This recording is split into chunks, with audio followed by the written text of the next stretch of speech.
Convido a tomarem seus assentos, por favor. Nós vamos dar início ao segundo painel, que é o módulo Biogás, com a participação do Superintendente de Energias Renováveis da Itaipu Binacional, Cícero Bley, vai falar sobre a economia do biogás. Logo a seguir, professor da Universidade de Boku, professor Thomas Amon, falará sobre as energias do biogás. E, finalmente, o deputado federal e ministro do Desenvolvimento Agrário, Pepe Vargas, falará sobre o uso do biogás pela agricultura familiar e o potencial de geração de renda e preservação ambiental. Como já falado no momento de abertura, nós só solicitamos a todos, por favor, silêncio, que tomem seus assentos, por favor. Como já falado no painel de abertura e apresentado, a Itaipu Binacional, junto com a Eletrobras e o Ministério de Minas e Energia, com uma série de parceiros, entre os quais a ONUD, estamos desenvolvendo, iniciando o Centro Internacional de Energias Renováveis, com ênfase em biogás, e esse tema passa a ser pauta importante na economia brasileira, pela capacidade de produção.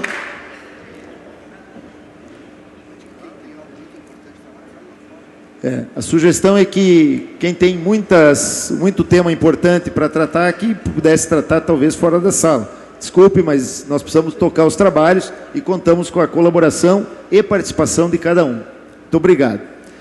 Esse tema do biogás, então, é importante que todos tenhamos atenção a ele, porque ele é um assunto absolutamente novo no Brasil, mas na Europa e mesmo nos Estados Unidos e outros países, ele é um assunto que está em pleno andamento. E temos na mesa, inclusive, o professor Thomas Amon, que é um especialista na área, é um líder de uma rede europeia na área do biogás e que tem muito vamos dizer assim, a falar sobre a experiência da Europa, mas ele conhece também o que nós estamos fazendo no Brasil. Nós vamos dar início, então, com o primeiro painel, com a primeira fala do engenheiro agrônomo Cícero Bley, que é superintendente de energias renováveis da Itaipu Binacional, coordena a implantação do Centro Internacional de Energias Renováveis com ênfase em biogás e é representante do Brasil, isto é, do Ministério de Minas e Energia, do governo brasileiro, na força-tarefa de biogás da Agência Internacional de Energia. Cícero, por favor, você tem 15 minutos. Obrigado, Erlo. Saúdo o ministro Pepe Vargas, professor Amon, todos os demais participantes. Eu vou me utilizar das telas de apresentação para ordenar um pouco a conversa. Mas o biogás é um tema muito antigo na nossa história, né? Na própria história do Brasil. O biogás chegou, assim como o etanol, a desaparecer das prioridades energéticas do Brasil e agora tem, de uma certa forma, impulsionado por uma parceria com a UNUD, a Eletrobras e Itaipu, tem voltado a ser discutido como uma fonte de energia renovável extremamente importante no contexto das energias disponíveis no país. Não está funcionando aqui, para onde é que eu aperto essa... Estou tentando o verde aqui, mas não está voltando. Desconta meu tempo aí. Ah, foi agora. Putz, voltou aqui. Agora tem que voltar tudo aqui. Estava travado ali agora. Vamos voltando aqui, eu só vou pegar esse primeiro slide mostra que o biogás faz parte do ciclo do planeta. Esses ciclos biogeoquímicos são os ciclos que fazem o metabolismo da Terra, né? E no ciclo do carbono está o biogás, que nada mais é do que a reciclagem natural de materiais orgânicos que caem no solo e são processados por colônias de micro-organismos decompositores. O importante dizer é que nós temos desorganizado sistematicamente esse ciclo do carbono. Já foi falado aqui que a geração de energia maior hoje é o maior emissor de gases de efeito estufa do mundo, né, salvando-se matrizes como a matriz brasileira, que é absolutamente assentada, 86% assentada em cima de hidrelétricas, que salva efetivamente a nosso país da questão das emissões. Mas nós vamos para o terceiro lugar no mundo em emissões porque estamos modificando a face nas nossas terras, suprimindo florestas e queimando florestas. O grande contribuinte emissor do Brasil é efetivamente esse. E a queima de combustíveis fósseis, que, como já vimos, também ocupa um lugar de destaque nessa história. Então, o biogás no meio rural, e ele representaria todos os outros meios, o meio urbano, com lixo, esgotos industriais, mas no meio rural especificamente, que transforma milho e soja em leite e carne, ele tem como materiais excedentes os dejetos na forma de esgotos, como nós vimos aí.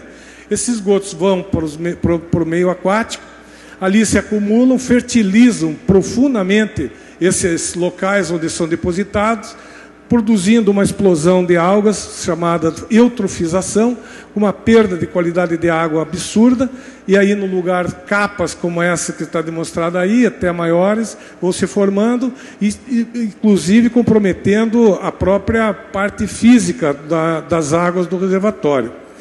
E na evolução, o reservatório ou os lagos onde se acumulam essas algas acabam gerando biogás espontaneamente, transformando então água bruta em água geradora de gases do efeito estufa, porque o biogás contém o metano 21 vezes, inclusive, mais potente na geração de efeito estufa do que o próprio gás carbônico. Então, o que se passa é exatamente isso. Na mão desse senhor, José Carlos Colombari, que é uma das pessoas que tem trabalhado conosco com o projeto piloto, ali está um punhado de milho que ele está dando para a ração, exatamente essa conversão de proteína vegetal em proteína animal produz os dejetos. Esses dejetos na granja do seu Colombari são levados a um biodigestor que captura esse gás gerado na digestão dos excedentes orgânicos desses esgotos, e a partir daí, então, se pode fazer a energia gerada. Essa nota fiscal está um pouco comprometida pela própria qualidade da imagem, mas mostra que a nota fiscal de produtor rural do seu Colombari, que normalmente é usada para vender todos os produtos que ele produz, o milho, a soja, a carne, etc., ali está vendendo energia elétrica, vocês podem notar nessa nota. Medida em quilowatt-hora, em termos de 19 megawatt-hora, 19 megawatts vendido a R$ 134,00 o megawatt, portanto, sem nenhuma necessidade de subsidiar, de tarifa FIDIM, nada disso interessa para esse contexto, não há necessidade nenhuma da população pagar mais para ter uma energia como essa. Então, a energia é puramente o valor VR, o valor de referência das energias do Brasil. E produzindo uma receita mensal em torno de R$ 2.500 da venda do excedente, sendo que outro tanto como esse, mais R$ 2.500, são economizados na energia que o seu Colombari não gasta para produzir mais, com mais eletricidade. Então a gente viu ali que o biogás é um produto em si, e precisa ser desenvolvido. Um produto que integra a economia rural, assim como todos os outros produtos, inclusive o próprio etanol. A história do biogás é muito parecida com a história do etanol. O etanol só foi revigorado por conta da estruturação que os produtores de cana-de-açúcar e de açúcar e álcool acabaram fazendo no Brasil. A única diferença é essa. O agronegócio que produz o biogás está mais dissipado, mais dissolvido, e recentemente vem experimentando, então, a colocação do biogás como um produto do agronegócio, um produto energético de alto valor estratégico, capaz de vários tipos de aplicação. Aqui está um estudo de caso, que é o condomínio de agroenergia na Juricaba, em Marechal Cândido Rondon, no Paraná, onde nós, então, fizemos uma avaliação dessa microbacia. Essa linha branca mostra o limite da microbacia, a linha amarela mostra um gasoduto rural especialmente desenhado nessa bacia para coletar o gás de 33 produtores rurais e levar esse gás a uma micro refinaria que nós estamos instalando exatamente próximo a essa região, ali dentro da região, inclusive.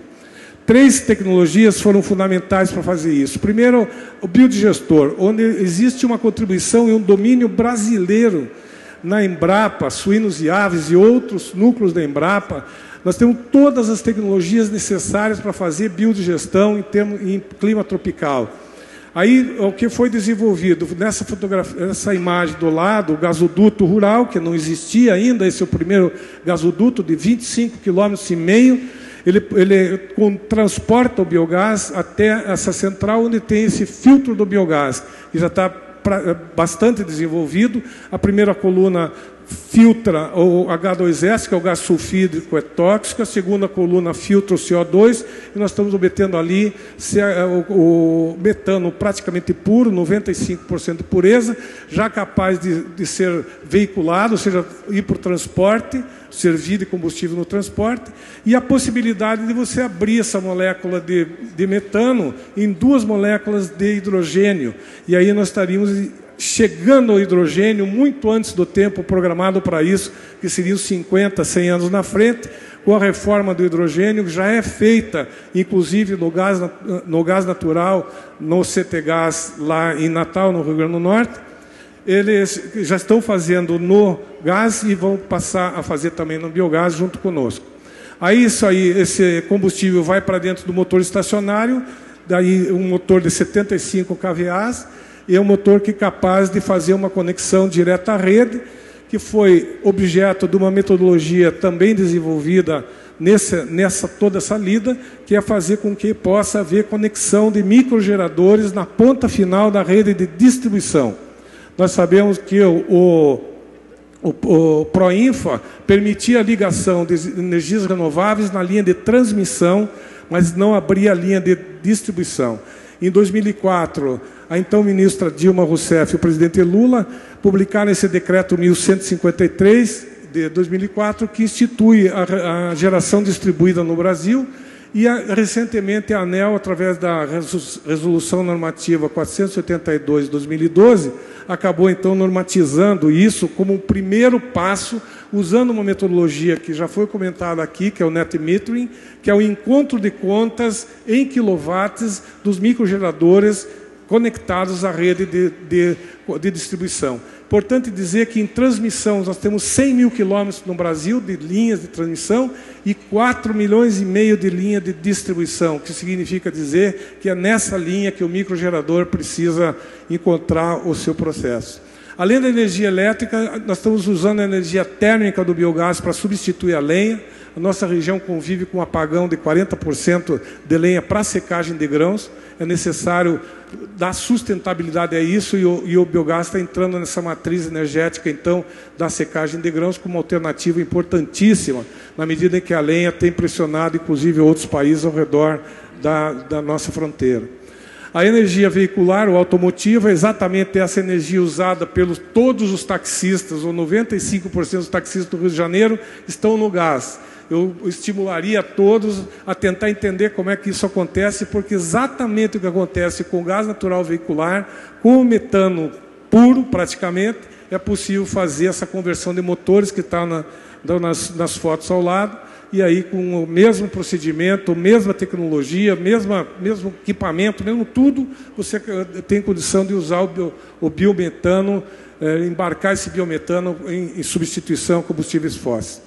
Aqui esse mapa dá uma ideia da replicabilidade do biogás. Uma só cooperativa, a Cooperativa Lar de Medianeira, mostra ali claramente uma distribuição espacial das integrações. Cada ponto vermelho, verde ou amarelo é um ponto produtor de biogás, e cada quadradinho daquele é uma indústria que se utiliza de energia da própria cooperativa. Então você vê a possibilidade da cooperativa se autoabastecer, tornando o biogás um produto cooperativável. É esse o desafio que temos colocado para as cooperativas do Paraná. Isso levou ao que aconteceu nessa mesa, a assinatura de 16 instituições em volta do tema do Centro Internacional do Biogás, um centro que tem praticamente 2 missões: desenvolver o produto biogás e outras energias renováveis, e dar suporte ao Observatório da UNUD na América Latina. Essa é uma imagem, que é uma fotografia do Laboratório do Biogás, que foi feito muito próximo ao que existe na Universidade da Terra, inclusive com supervisão do professor Thomas Amon. Nós temos também 8 unidades de demonstração em escala real que estão gerando energia nesse processo, e temos 2 núcleos importantes, que é o núcleo de projetos, dando destaque a um projeto que estão fazendo no Uruguai junto com a Eletrobras, já exportando o know-how do condomínio, e agora, recentemente, fomos convidados pela Universidade Internacional da Flórida para integrar a missão em Burkina Faso, para poder instalar lá esse tipo de coisa. E outros tantos projetos que já fizemos. O núcleo de capacitação é um núcleo importantíssimo, não se faz nenhuma mudança se não tiver educação, então estamos investindo fortemente em educação à distância, e semipresencial, MBA e graduação e pós-graduação na UNILA, que é a Universidade da Integração Latino-Americana, que opera no Parque Tecnológico Itaipu. E destacamos o intercâmbio de estudantes, já 4 estudantes da Alemanha vieram em menos de um ano, completar suas teses, que são orientadas pelo professor Thomas Amon. Então, a hora que trocar aqui, não troca, sei lá o que aconteceu. Eu acho que travou de novo. Precisa de um biogás no motor aí. Então, beleza. Eu acho que pelo menos deu para vocês sentirem, resumindo um pouco, o que nós estamos entendendo do biogás, não mais como um produto, um subproduto das coisas que acontecem, e uma grande expectativa de sustentar ambiental e economicamente o saneamento básico, seja ele urbano, seja ele rural. Obrigado.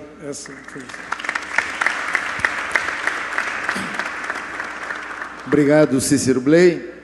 Nós vamos ouvir agora o professor Thomas Amon. O professor Thomas Amon, ele é professor da Universidade da Terra, Universidade de Boku, em Viena, na Áustria, e ele lidera uma rede europeia de biogás. É uma pessoa que é vamos dizer assim, talvez das pessoas de maior conhecimento desse tema no mundo, e que é um dos sustentáculos científicos das ações da Itaipu Binacional, do Parque Tecnológico Itaipu, na área do biogás. Então, professor, por favor, o senhor tem 15 minutos. Muito obrigado. Yes, ladies and gentlemen, I'm really proud and glad to be here today. This is important topic, using biogas as a renewable source. So it really gives a great pleasure to me, and thanks to the organizers that I can be here today. I would like to say some actual developments on biogas production which are actually happening in Germany and also in the European countries. And we have actual European experiences on how to use the biogas in a way that we can say it is sustainable. So, as it was already mentioned through the General Director, Jos Samek, today, if you look to the World Agrarian Report, we can easily recognize that there are 2 main points to use biomass in a sustainable way in the future. First, important topic is that we focus on the local organic waste and residues like animal manures, household waste, and also lignocellulose material which comes out of the agrarian systems. Also, it is necessary, and written in the World Agrarian Report, it is important to improve the efficiency, to improve the greenhouse gas balances, and to improve processes using materials, energy, and also chemicals out of these available biomass. By doing so, it will be the fact that the pressure on land requirement per unit to produce energy is going down substantially. So our strategies in the future has to focus on to use organic residues. So if you look to the hotspots where the animal husbandry is located, well, we have heard it already today. Brazil is a really hotspot, and there are huge developments in animal husbandry and meat production, also in Europe, also in China, also in India. There are huge amounts of potentials available. And there are some calculations, estimations, for example, the German Advisory Council of Global Change, also FAO figures pointing out that around 50 to 80 exajoule are available within these organic materials. And when we refer to the whole amount of organic residues coming out of agricultural systems, we can recognize that there is an energy potential between 80 and 170 exajoule per year. And if we compare this with the actual demand of the worldwide primary energy demand, we can recognize that it is around 1/3. So it gives us an idea the organic materials and organic waste are really a really substantial potential that we should focus on in the future to find appropriate technical and management techniques to use this huge amount of biomass. If we look to the situation in Europe at the moment, we can recognize there is a tremendous development at the moment. There we have different locations that need adapted technical standards. These technical standards are not the same over the European countries, so they are really adapted to the demands the regions have. You can see in the Alpine region, for example, where small farms are, they are adapted small farm biogas plants.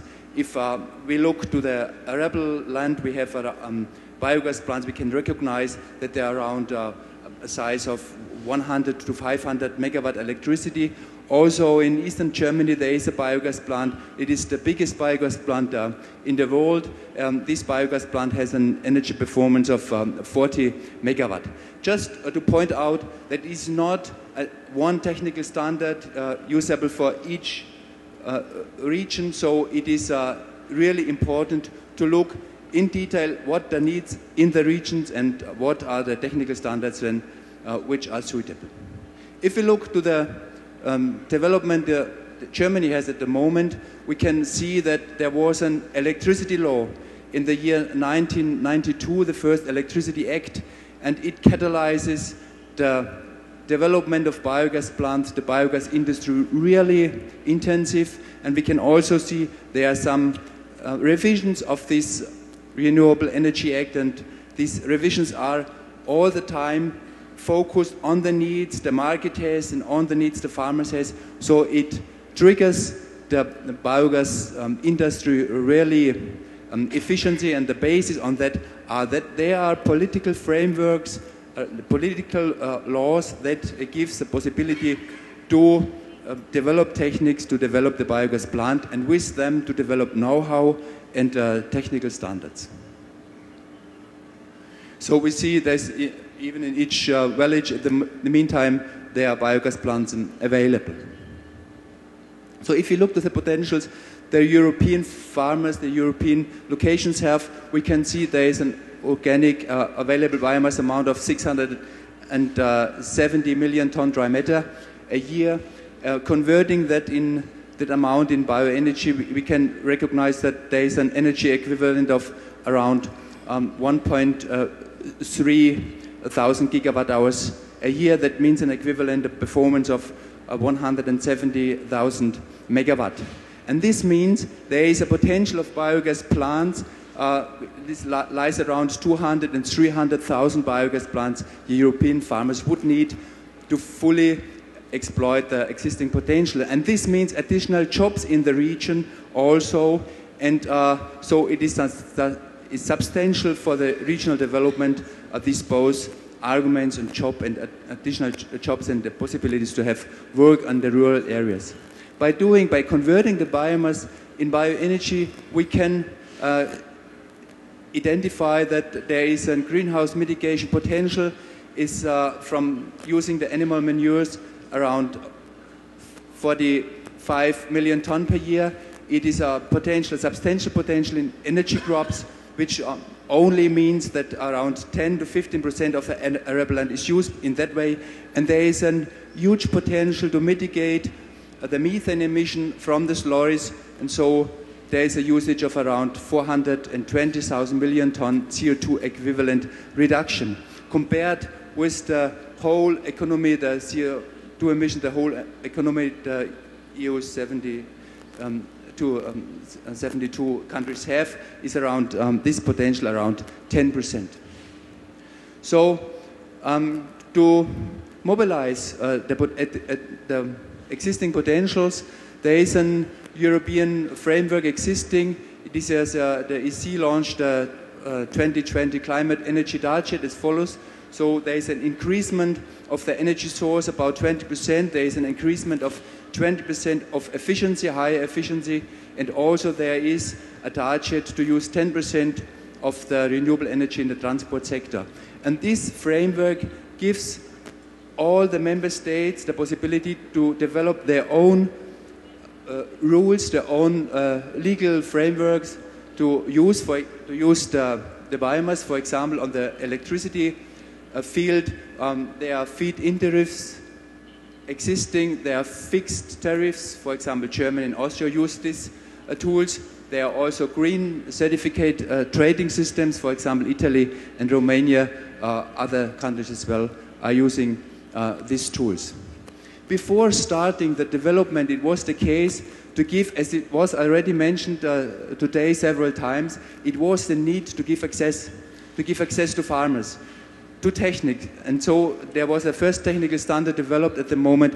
It is used in several countries in Europe. So these technical standards give information to planners, to investors, to farmers, to energy policy, and also to legal aspects to further develop. And these technical standards are focused on biogas plants, on the fermenter, on the digestate storage and upgrading. All these technical details are concerned.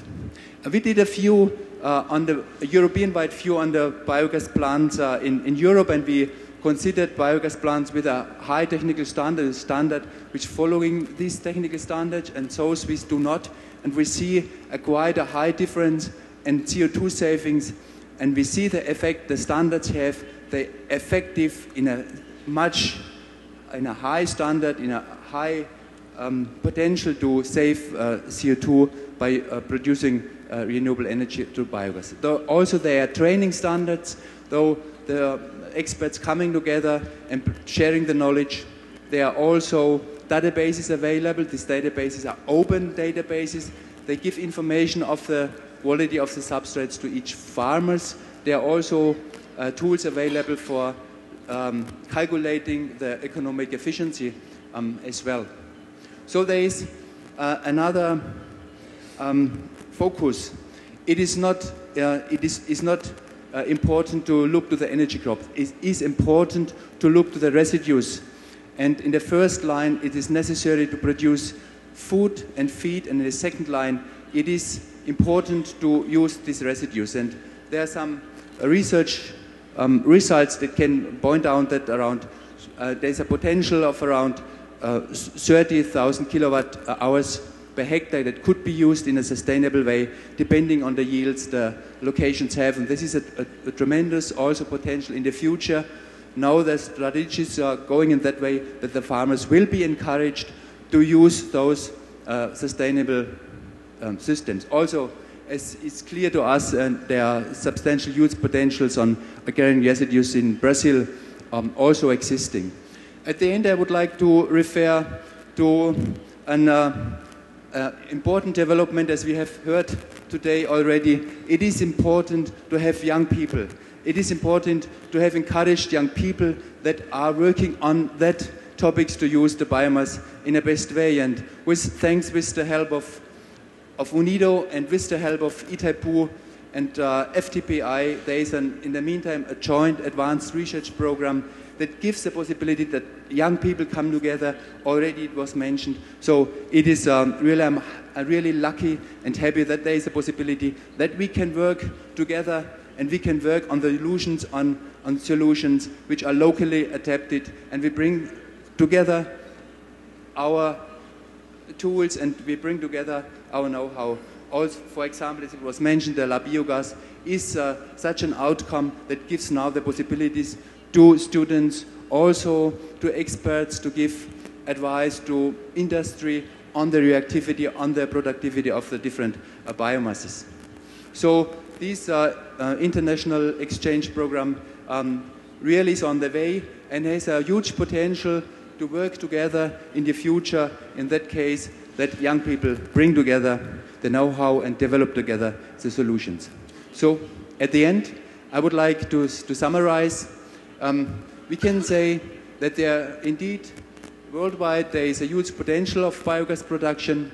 It's necessary to have political frameworks in order to mobilize the existing amount of biogas, it is also necessary to produce this biogas from residues and from agrarian residues. So we are on the line, on a sustainable line, and also it is important to improve, to optimize the whole value chain. It's not the solution just to look in the fermenter. We have to look to optimize the whole value chain, and we can this do by developing technical standards which gives access to everybody,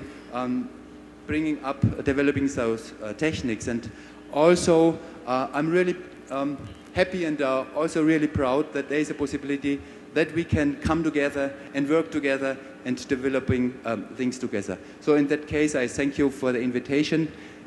Thank you very much.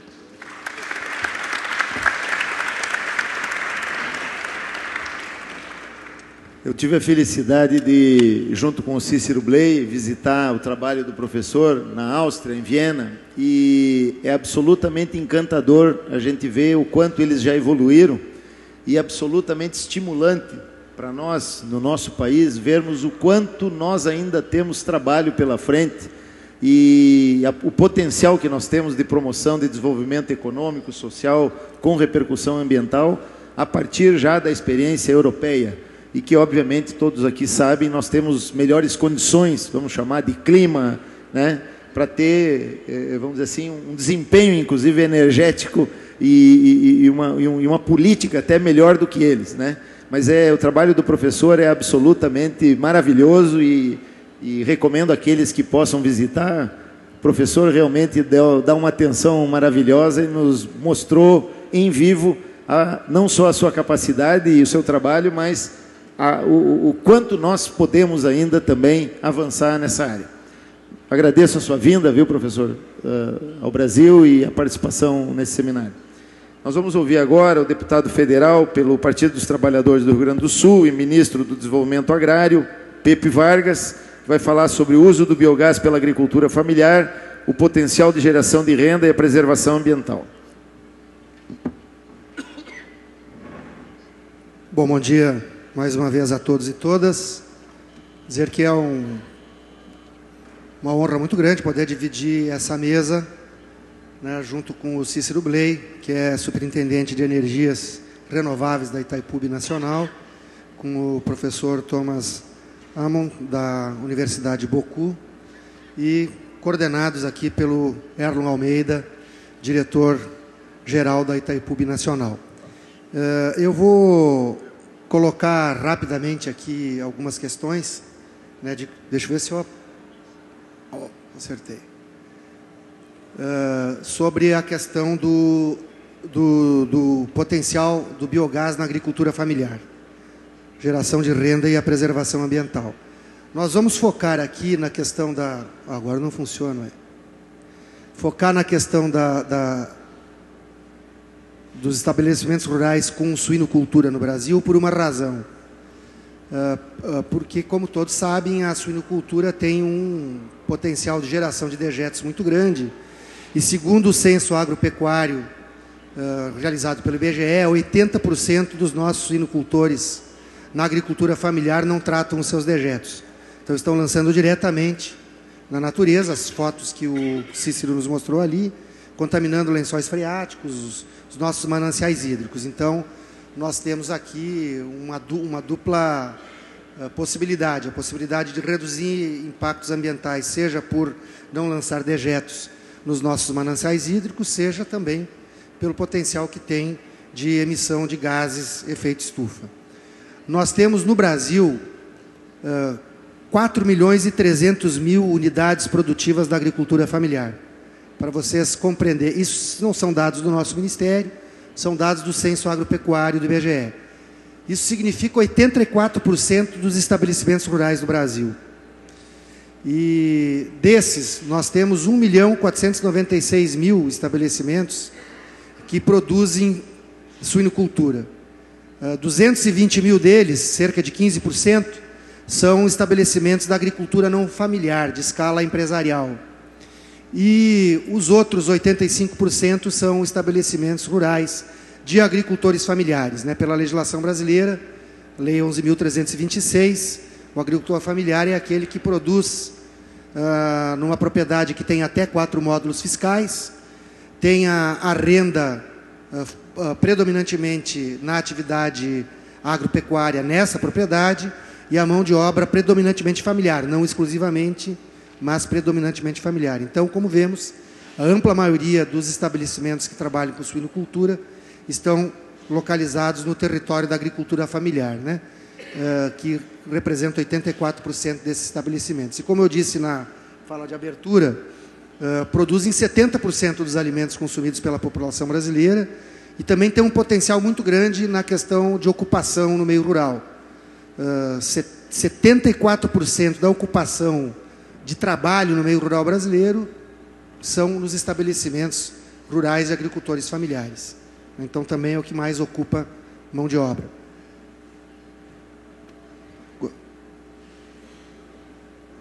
Agora, quando vamos analisar por número de animais, né, a agricultura não familiar tem 41% dos animais. A agricultura familiar tem, portanto, 59% do rebanho, digamos assim, de suínos no Brasil.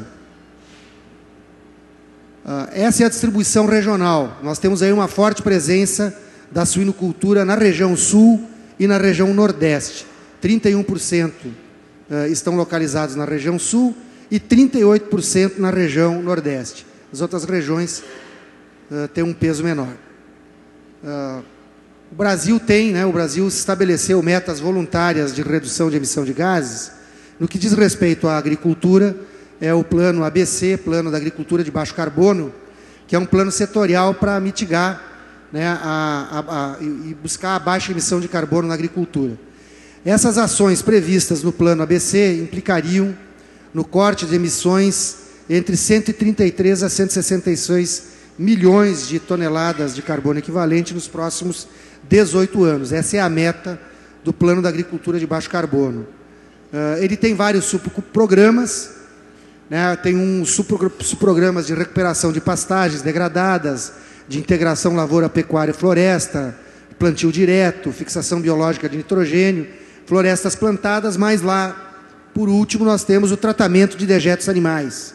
A meta do plano ABC para tratamento de dejetos animais é um compromisso de 4.400.000 metros cúbicos de dejetos, o que nos permitiria um potencial de mitigação de quase 6,9 de toneladas de carbono equivalente. Então, essas são as metas que são estabelecidas no programa ABC, no plano ABC da agricultura de baixo carbono, no que diz respeito a dejetos animais. O número, nós pegamos aqui, abrimos agora aqui na região sul, por uma razão muito simples. A experiência que Itaipu desenvolve, que já foi apresentada aqui, é na região sul. Então, se computarmos ali nos 3 estados do sul, Paraná, Santa Catarina e Rio Grande do Sul, nós temos ali o número de estabelecimentos que trabalham com avicultura, com suinocultura ou com outros animais, né? Onde a gente vê que o percentual da suinocultura é em torno de, está meio distante aqui para mim enxergar, mas se eu não me engano é quase 14%, né? 13%. Nós temos como meta atingir no plano ABC 22 mil agricultores familiares. Na nossa avaliação, atingida essa meta de 22 mil agricultores familiares que produzem com suinocultura, nós atenderíamos a meta prevista de redução das emissões no plano ABC. Aqui apenas algumas mensurações, apenas para destacar que o potencial de geração de energia que teríamos se atendidos os 22 mil agricultores familiares e essa redução de 4 milhões de metros cúbicos de dejetos, nós teríamos 76 milhões de metros cúbicos de biogás até 2020, portanto, nos 18 anos em que se fez a projeção. A ideia é que sim, isso poderia produzir 107.900 megawatts-hora em energia. 50% dessa energia poderia ser utilizada para o próprio autoabastecimento da agricultura familiar, Não vou me alongar aqui, porque o Cícero já mostrou essa potencialidade na sua fala, e os outros 50% para venda da energia. É óbvio que sempre é mais vantajoso o autoabastecimento, porque a vantagem para o agricultor familiar é maior, na medida em que todos sabemos que quando ele compra energia, é mais cara a energia do que quando ele vende a energia. Então, mas de qualquer forma teríamos essa... Cícero, não me lembro o valor que tu falaste ali do proprietário lá, em torno de 3.500. O nosso cálculo aqui daria em torno, se nós tivermos 22 mil agricultores familiares, digamos, em torno de R$ 1.800, R$ 2.000 para autoabastecimento. Então é economia que ele faz ao não comprar energia, em torno de R$ 1.800 a R$ 2.000 que ele teria de receita direta, outra renda que se agrega às rendas que ele tem da sua produção agropecuária. E teríamos, portanto, novas rendas para o agricultor familiar e o duplo efeito positivo para o meio ambiente. Não lançamos dejetos e reduzimos a emissão de gases. Por fim...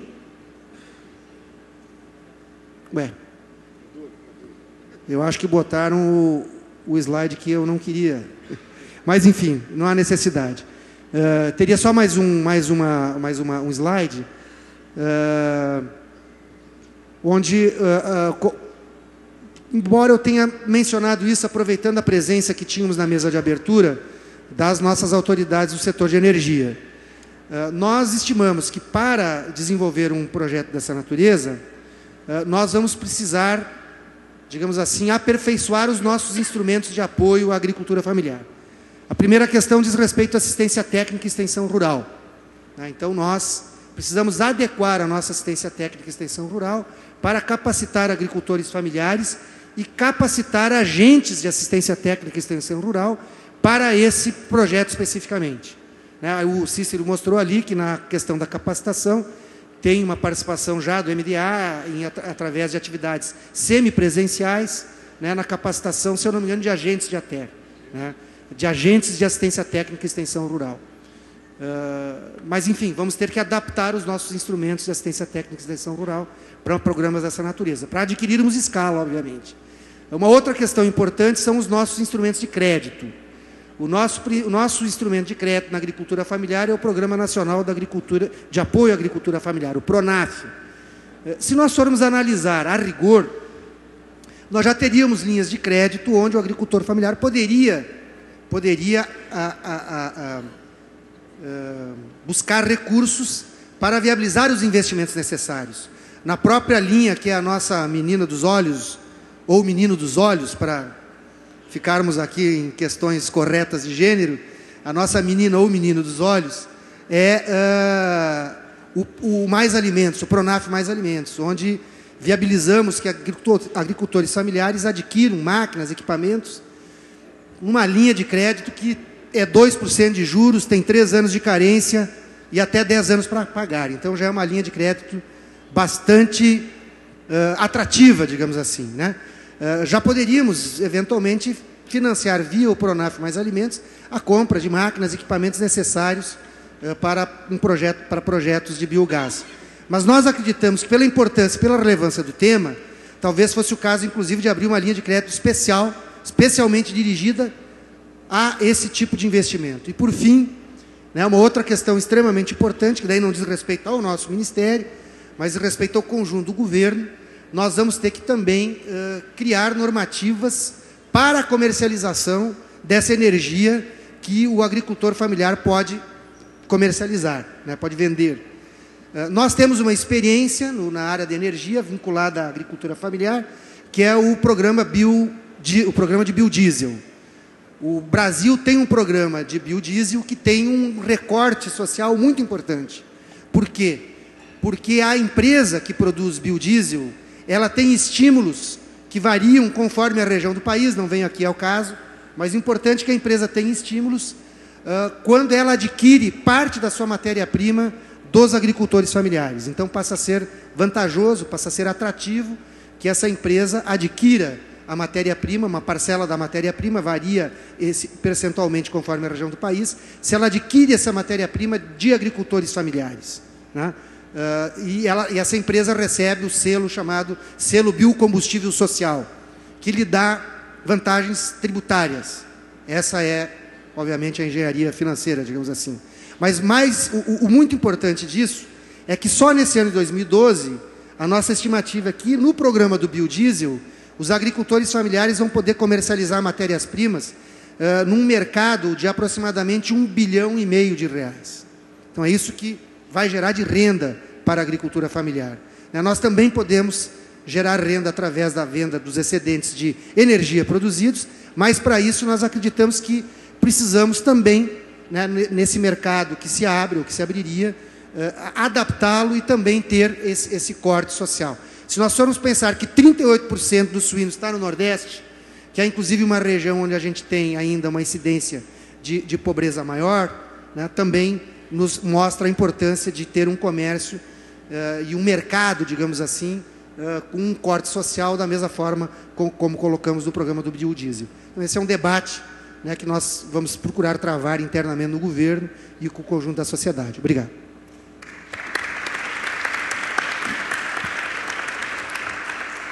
Muito obrigado aos três participantes, não só pelas belas exposições e qualificando o debate, mas pelo absoluto cumprimento do tempo pelos três.